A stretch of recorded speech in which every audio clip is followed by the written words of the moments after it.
Hi resellers and thrifters, I'm Carrie from Be Carried Away.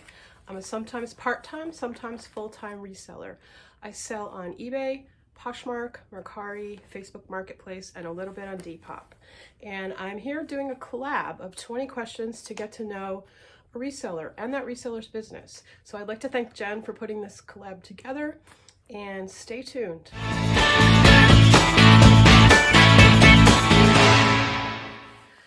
So I've listened to almost all of the other YouTube videos, and I highly recommend that you put hashtag AskMe20, and it will pull up all of the other resellers who are offering great content on themselves and on their businesses in reselling.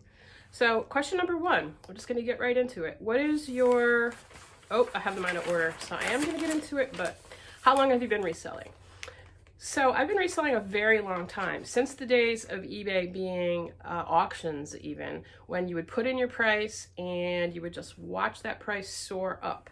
It's not that way these days in terms of we do buy it nows and things like that, but I would say at least 20 years ago or so I started doing this, and I've taken big breaks in between, so I've done it for chunks of time in my life, not straight through for 20 years, but I've been doing it for a long time. Number two, are you full-time or part-time? I love this question because I always answered in almost every intro to my videos. And I'm sometimes part-time, sometimes full-time. What does that mean? Well, it means that depending on what else is going on in my life, I may be full-time, I may be part-time. Right now, I'm pretty much doing it full-time because Mike is a travel nurse, my boyfriend. He's away. Because of COVID, I didn't move to where he was doing his contract. But now that I'm vaccinated, I am visiting him regularly. But I'm also trained as a sociocultural anthropologist. So I do teach, and I've taught at various colleges and universities. I teach regularly as an adjunct here and there. So if I'm teaching, I'm not reselling. And another example would be Mike is divorced. So his kids, when they were school age, maybe for about 4 or 5 years, I didn't do any reselling because they were living with us at our house. He was in nursing school, and so it just didn't fit in with my lifestyle at that time. I spent a lot of time with the kids, watching the kids and that sort of thing, and I wasn't doing any of it. So literally just depending on what's happening. I love camping, I love traveling, so I'll cut back if Mike's taking a nursing contract someplace where I'm going to travel with him. I'll cut back on my reselling business, that sort of thing. Number three, do you work on your business alone or with other family or a partner? I'm a solo operation for the most part. I'll rope Mike in for dropping off packages if he happens to be driving past the post office, something like that. He'll come thrifting with me sometimes. He's found some great stuff for me, so it's always fun to have another pair of eyes at the thrift store. But for the most part, I do this. Number four, what platforms do you resell on? Primarily eBay, secondarily Poshmark, and then I'm just started reselling on Mercari, Facebook Marketplace, as well as Depop a little bit. I just started using List Perfectly. I used the Bolo Buddies code to get 30% off my first month, and man, was it life-changing in terms of how much listing I could get out. It's so easy. I'm so glad I did it. I think I'm paying at this point $49 a month, maybe something like that, around 50 bucks a month, and it's worth it. It really changes the amount that you can list and the number of platforms that you can list on. Number five, what is your favorite platform? My favorite platform is eBay. I started on eBay. I love the international sales on eBay. I just sell more, and I just think with the huge market that they have, for me, that's the best bet. I'm gonna take a break because of the phone. Okay, I'm back. And I was on what's my favorite platform. So definitely eBay. What types of items do you resell? Everything and anything. I'm doing primarily clothing right now, although that was never the case. It's really funny because I switched from hard goods to clothing. I know other people go the other way around. I love the simplicity and the ease of shipping clothing. I love searching for clothing. I primarily do one-offs, so basically I will look for really unique things, vintage, high-end or new with tags sometimes. I don't do mall brands. I don't do quick flips, so I'm not doing everyday kinds of clothes. I don't do a lot of athletic wear just because I don't find it. I don't do a lot of denim or jeans because I don't know that market very well, but I'll do the vintage, the unique, the one-offs, that kind of stuff. That's my favorite, but I will sell anything that I see undervalued at a price that I know I can make a profit from. I recently sold a huge dollhouse, huge, I mean huge. And I'm gonna do a whole separate video on that because it was such a fascinating and fun sale. I sold it for a lot of money and we drove it across country from New York State to New Mexico. So it was kind of a funny sale in the terms of that it was huge, so it was really hard to store. Everybody was cheering and excited when I finally sold it and was getting it out of the house kind of thing. So from clothing to huge dollhouses and everything in between. Number 7, I think I'm on. What method or methods do you use to source your goods? This is a great question. When I go out and get in my car, my Waze automatically pops up and gives me directions to the local thrift store. So even my car and my phone know where I'm going to be going. But seriously, I do shop almost primarily at a local thrift store. I call it my honey hole because it's huge. They get a lot of turnover in inventory and the prices are great and it's nearby. So I do love estate sales when I find them. If it's a good one, you know, I'll look ahead and I'll see what's going in the photos and that sort of thing. I'll do garage sales sometimes, but they're just not my favorite anymore. I find that in the area that I live in, the garage sales don't have a lot of vintage necessarily, and they don't have a lot of high-end clothing. It'll be a lot of toys and things like that that I don't sell, and so I find that I end up kind of spinning my wheels if I'm driving around going to a lot of garage sales. Now, if there's a neighborhood sale or something like that, I'm on it, I'll go. Or if there's one that I just happen to be driving by, and this is a tip, a reseller tip, keep some cash somewhere hidden in your car. I don't have a lot of cash on me all the time. You know, I use credit cards like all of us, Apple Pay and all that stuff. But if you see a random garage sale and you happen to be driving by, you don't want to have to be going to the ATM. So I've learned that is a fabulous tip. Keep some cash in your car just for those random garage sale stops. But in answer to the question, primarily thrift stores, some estate sales, some auctions, live auctions when prior to COVID, I loved going to an auction, you know, as a hobby kind of thing. Auctions can be time consuming, so you got to bring other people with you, bring the auction house that I used to go to allowed us to bring our dog, and they had food, so it was really a social kind of thing to do on a Friday night more than, you know, sourcing. But that's a lot of fun too. Okay, number 8 I think I'm on. What is your average profit per item? I don't know. I would say it's high because I like to pick up unique one-offs. I don't look for fast flips. I'm a long tail seller, and that just means that I'm willing to let something sit for, you know, a year or a year and a half or 6 months, whatever it takes to find the right buyer who's going to pay up for that particular item. So I would say when I'm sourcing, I look for items that are going to make me at least, like at a minimum, $15. I prefer $20. It's not always that much. I mean, I've sold things where I make a $2 to $3 profit because it's like, bye Felicia, just want to get that out of here. But when I'm sourcing, what I'm looking for is something for a higher dollar profit. Other people are super successful with fast flips. So that's what's so cool about this reselling journey. It's just that, you know, you can tailor it to your type of selling, to your area, to your lifestyle, and all of those things. So I look for high dollar profit items. What is your average cost per item? I think it's around $2 to $3 at that thrift store. Everything's priced, you know, $3.99, $5.99 clothing, and then I'll get it on half price day or 99-cent day. Hard goods are really inexpensive there. I bought some gorgeous McCoy cookie jars there. They had them priced at $3.99. So I would say between $2 and $4 is my average cost of goods. Number 10, I think. How many items do you currently have in inventory in the various platforms? I have about 700 right now. I had hoped to get up to like 1,000, while Mike was away working this contract, but I'm not near there. I'm at around 700 and I just keep hovering there. You know, I'll list and then I sell, and I list and I sell. So you have to list more than you're selling to move that number up.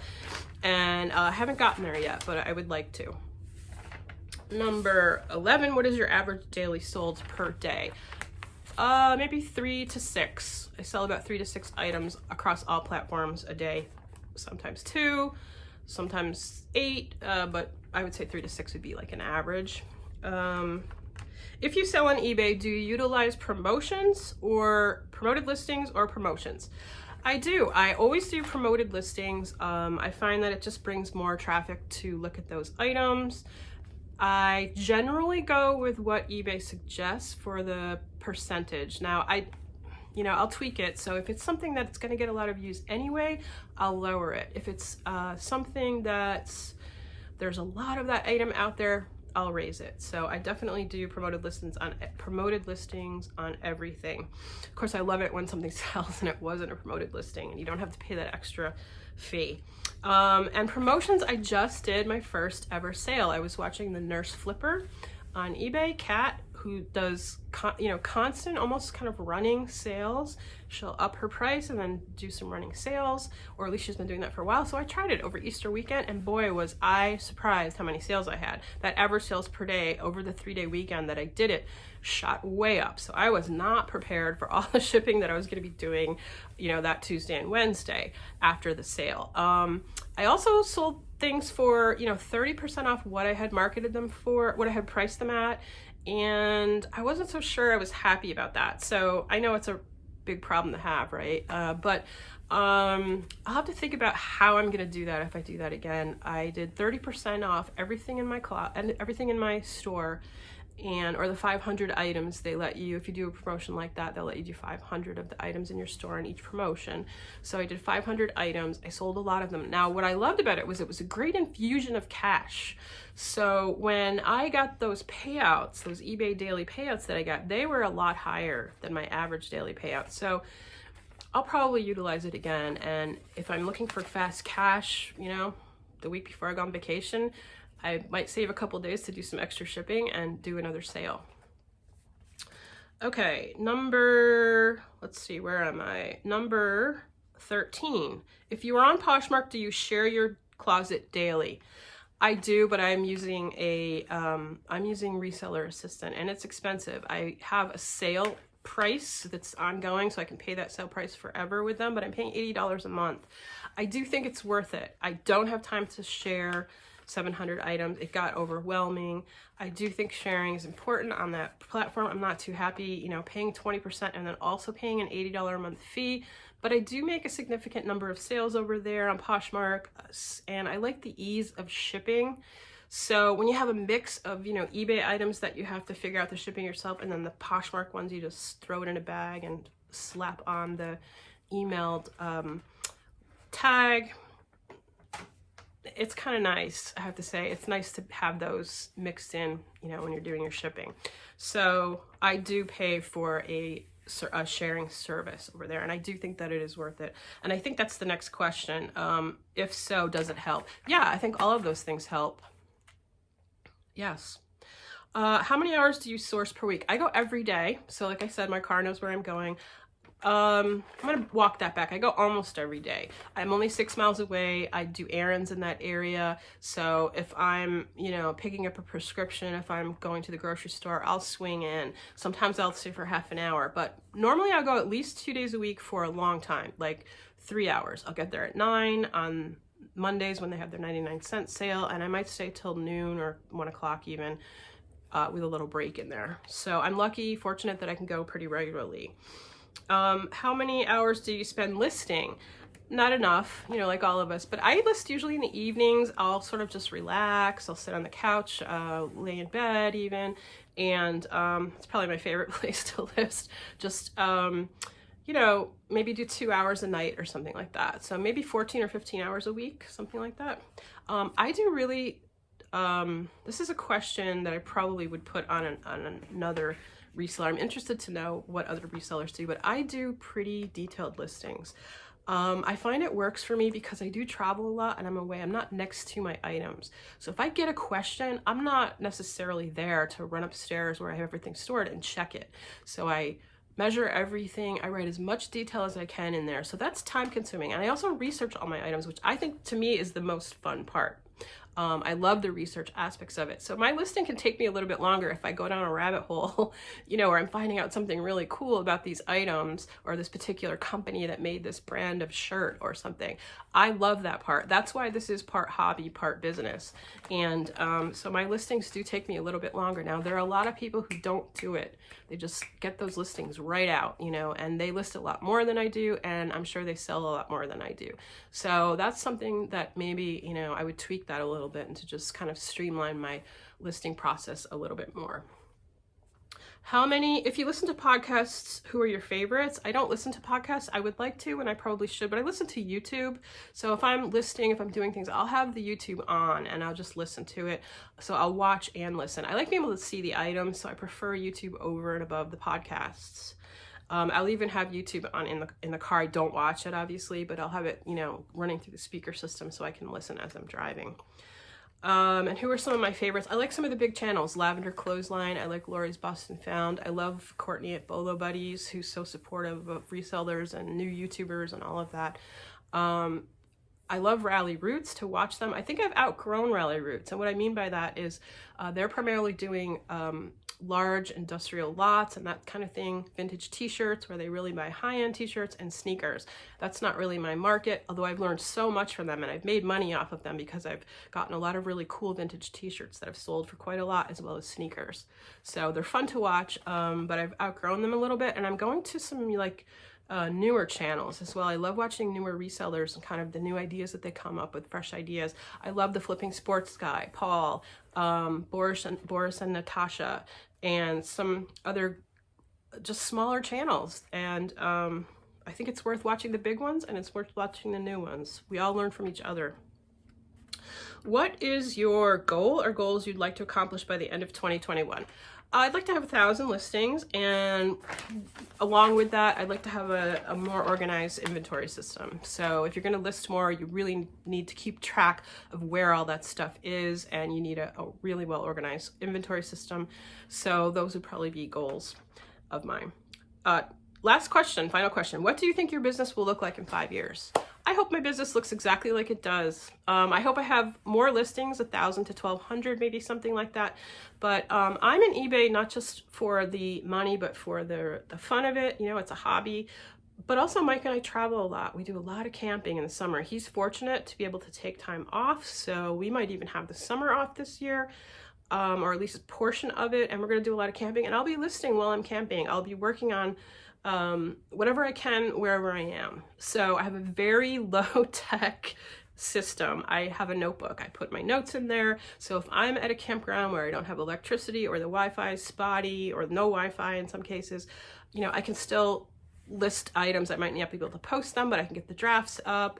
I can bring along a bag of clothes. I can measure and, you know, get everything processed. I can go thrifting while I'm away.